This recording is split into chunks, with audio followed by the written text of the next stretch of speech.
Kumari, assistant professor, Jamshedpur women's college, Jamshedpur, department of psychology, psychology and media, UG semester 4 G 40 paper. My topic is disadvantage of written communication, अर्थात लिखित संचार के हानि या सीमाएं। Good morning students, आप सबों के बीच मैं disadvantage of written communication topic लेके आई हूँ।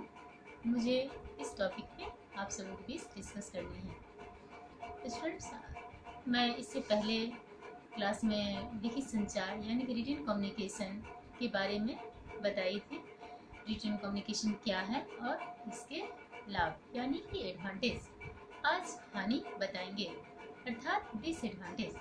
डिसएडवांटेज बताने से पहले मैं चाहती हूँ कि रिटन कम्युनिकेशन क्या है एक दो लाइन में बताओ, ताकि रिमाइंड हो जाए और ये जस्ट क्लास का ऐड होने में और समझने में सहयोग होगी।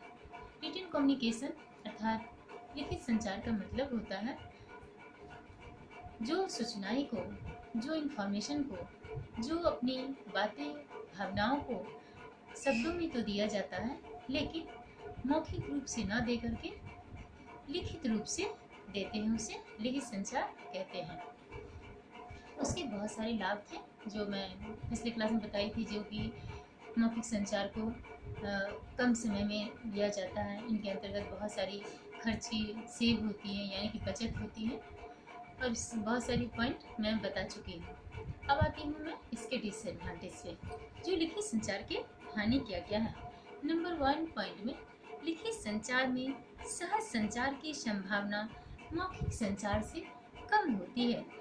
यद्यपि आजकल चैटिंग आदि का उपयोग काफ़ी बढ़ गया है, यानी कि लिखित संचार में जो सहज इसलिए होती है कि हम सामने आमने बैठ करके अपनी बातों को बोलते हैं और रिप्लाई में जो होता है बोल के रिप्लाई दे करके क्लियर हो जाते हैं। अपनी कम्युनिकेशन लिखित कम्युनिकेशन के जरिए हम मौखिक कम्युनिकेशन के जरिए हम अपनी बातों को क्लियर कर लेते हैं, अपनी कंसेप्ट को क्लियर कर लेते हैं। जो भी बातें पे डाउट होता है उसको बोल के समझ के क्लियर कर लेते हैं। लिखित कम्युनिकेशन में क्या होता है कि अगर कोई लिख के भेजते हैं फिर पढ़ते हैं, उसके बहुत सारे मीनिंग निकलते हैं।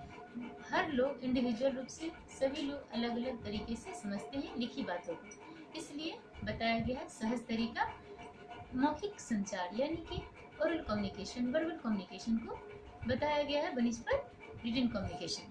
सेकेंड पॉइंट है, यह अगर औपचारिक हो तो इसमें काफ़ी समय लग सकता है, अर्थात स्कूल कॉलेज ऑफिस आदि में यूज किए जाते हैं। कहने का सेंस ये कि अगर लिखित कम्युनिकेशन जो है, अगर स्कूल कॉलेज में औपचारिक मतलब ऑफिशियल चीज़, जो कि स्कूल कॉलेज में हम इस किसी भी इंफॉर्मेशन को देते हैं, लिखित को ज़्यादा टाइम लगेगा, क्योंकि हर बातों को हम लिखने बैठते हैं तो पर्टिकुलर स्कूल के लिए अलग, ऑफिस के लिए अलग, कॉलेज के लिए अलग, इसमें हमें टाइम लग जाती है। इसमें औपचारिक यानी फॉर्मल वे में जाने के लिए। और ओरल में क्या होता है, वर्बल में क्या होता है, अगर उसी चीज़ को ऑफिस में भी बोलते हैं हम कॉल करके उसको कंप्लीट कर लेते हैं बोलते हैं। लेकिन बच्चों इस बात को जानना पड़ेगा कि किसी भी बातों को वर्बल कम्युनिकेशन जो होती है ऑफिशियल में यूज नहीं की जाती है, लिखित की जाती है, जिसकी वजह से बोला गया है लिखित कम्युनिकेशन औपचारिक रूप से कुछ डिफिकल्टी होती है। नेक्स्ट पॉइंट है, मौखिक की तुलना में इसमें सहायक सामग्री की आवश्यकता, जैसे कागज, कलम, मोबाइल, टाइपराइटर, कंप्यूटर आदि। कहने का मतलब मौखिक संचार जो होती है, वर्बल कम्युनिकेशन जो होती है, इसमें किसी प्रकार की सहायक मतलब सपोर्टेड चीज़ हमें नहीं लगती है। सिर्फ हम वर्बल यानी कि मौखिक के जरिए बोल के, मुखों से, वाणी से बोल करके अपनी कम्युनिकेट कर लेते हैं। दोनों व्यक्ति के बीच या फिर बहुत सारे व्यक्तियों के बीच अपनी सूचनाओं को, अपनी बातों को आदान प्रदान करके बातों को जान लेते हैं। लेकिन लिखित संचार में सामग्री की ज़रूरत पड़ती है। जैसे अगर हम कुछ लिखने बैठते हैं तो हमें पेपर की ज़रूरत पड़ती है, पेन की ज़रूरत पड़ती है, अगर टाइपिंग करने बैठे हैं तो टाइपराइटर की ज़रूरत पड़ती है, बहुत सारी कंप्यूटर की ज़रूरत पड़ती है। लेकिन ओरल कम्युनिकेशन में ऐसा कुछ नहीं होता है। नेक्स्ट पॉइंट है बच्चों, मौखिक संचार की तुलना में लिखित संचार अधिक जटिल होता है। जैसे कि बच्चे जटिल इस मायने में होती है कि अगर हम किसी बातों को बोलते हैं तो बोलने में अगर जो बातें को हम नहीं समझते हैं, जैसे कि मैं अगर क्लास लेती हूँ, क्लास में तो जो बात आप नहीं समझते हैं तो आप पूछते हैं मैम ये क्या होता है, नहीं समझते, फिर मैं उस कंसेप्ट को दूर करती हूँ, कन्फ्यूजन को दूर करती हूँ। क्या मैं यहाँ से लिख के मैसेज के थ्रू या फिर किसी तरह अगर फोटो क्लिक करके जिस तरह आप लोग को भेजते हैं तो 100% आप लोग क्या सोचते हैं, कंसेप्ट क्लियर मेरा नहीं हुआ। क्यों? क्योंकि आप उसमें सवाल नहीं करते हैं, कर पाते हैं, जबकि ये अवेलेबल है कि फ़ोन के द्वारा कर सकते हैं, पूछ सकते हैं। फिर भी उसमें कन्फ्यूजन होती है कि लिख मैम भेजी, इसका मतलब कितना लिखें, क्या होगा नहीं होगा। इसलिए लिखित कम्युनिकेशन जो होती है डिफ़िकल्टी मानी जाती है। दूसरे वे में और इसलिए मानी जाती है कि लैंग्वेज, यानी कि बहुत सारी लैंग्वेज को लोग बोलने में बोल लेते हैं, कोई बोलता है तो उसको हम समझ लेते हैं, लेकिन लिखी हुई चीज़ें को नहीं समझ लेते हैं। जैसे कि बंगला लैंग्वेज, हम अपनी बात बताएं तो बता सकते हैं कि कोई बोलते हैं तो 50% उसको समझ लेते हैं, लेकिन लिखा हुआ चीज़ रहता है उसको हम 1% भी नहीं समझते हैं, जिसकी वजह से क्या होती है, लिखित संचार जो होती है वो डिफ़िकल्टी मानी जाती है। नेक्स्ट पॉइंट लास्ट है, अलग अलग प्राप्तकर्ताओं द्वारा अलग अलग अर्थ निकाल सकते हैं, यानी कि अलग अलग सेंडर जो है, अलग अलग रिसीवर जो है, अगर हम कुछ सेंड किए और इंडिविजुअल रूप से जो रिसीव किए मेरी बातों को, यानी कि लिखी हुई बातों को, तो अलग अलग लोग अलग अलग आंसर को, मीनिंग को समझते हैं। जैसे कि मैंने एक बार और पहले क्लास में बताई थी, ब्रेट, BRAT स्पेलिंग है, ब्रेट वर्ड। जैसे कि रसिया में इसको ब्रेड को ब्रदर बोलते हैं, अगर मौखिक में वही बोला जाए ब्रेड, तो उसको अगर क्लियर नहीं होता है, अगर इंडिविजुअल रूप से अलग समझते भी हैं तो आप पूछ सकते हैं ब्रेड मीन्स ब्रदर ही ना, या ब्रेड मीन्स स्कूल चाइल्ड, तो हम क्लियर कर सकते हैं नहीं यहाँ पे स्कूल चाइल्ड होगा, नहीं यहाँ पे ब्रदर होगा। लेकिन लिखित में अगर हम उसी को ब्रेड भेजते हैं तो इंडिविजुअल रूप से कोई समझ लेंगे ब्रदर अपने हिसाब से, कोई समझ लेंगे स्कूल चाइल्ड मतलब खराब बच्चा। तो लिखित कम्युनिकेशन यहाँ पे डिसएडवांटेज इसलिए बताया गया, अगर हम उसी ब्रेड को, BRAT को, अगर हम जिस रूप में भेजें, भाई के रूप में, ब्रदर के रूप में अगर हम भेजते हैं, उस सिचुएशन को कोई स्कूल चाइल्ड समझता है तो इसको रॉन्ग माना जाएगा।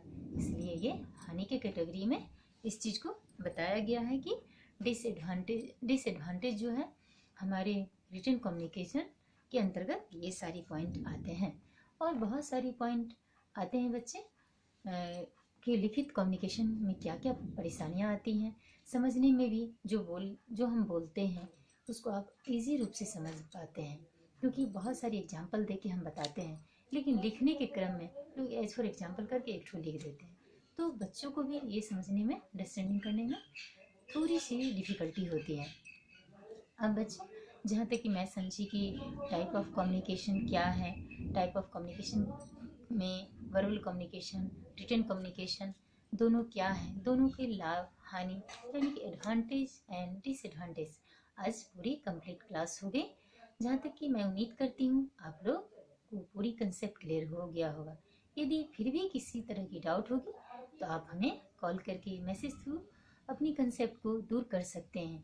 अब हम आते हैं कि एग्जाम में इस चीज़ को किस तरीके से क्वेश्चन पूछा जा सकता है।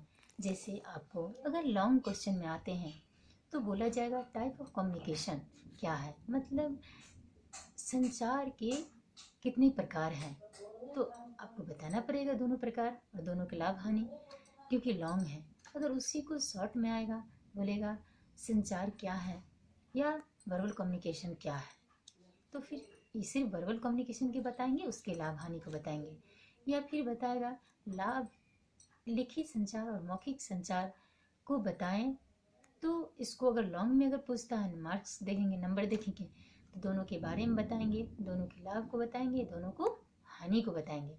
जिस तरीके से बच्चे क्वेश्चन पूछेंगे, जो जितने मार्क्स का रहेगा लॉन्ग शॉर्ट, उस तरीके से हम राइटिंग फॉर्म में देंगे आंसर को। ओके बच्चे, आज के लिए इतना ही। मैं दूसरे दिन नेक्स्ट क्लास में नेक्स्ट टॉपिक्स के साथ आती हूँ।